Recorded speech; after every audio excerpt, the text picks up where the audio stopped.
maanta oo bishu ay tahay 28 Febraayo waxaan u nimid gobolka Mudug magaalada Gaalkacyo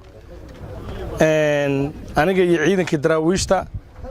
oo na weheliyo taliye-xigeenka ciidanka booliiska Puntland General Cismaan Xasan Cawke waxaan u nimid hawlgal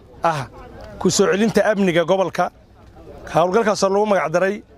Aisha maxay galbatay maxay sababat waa gabar 12 jir ah oo 7 nin kufsatay ka bacdina ay dishay wax gobolka Soomaaliya maahan arintaas waxa ka dambeeya dad ka soo horjeeda amniga gobolka Mudug magaalada Gaalkacyo waxaan u nimid inaanu dadka helno oo qabanno oo gacan ku soo dhigno magaaladan amnigeeda ku soo celinna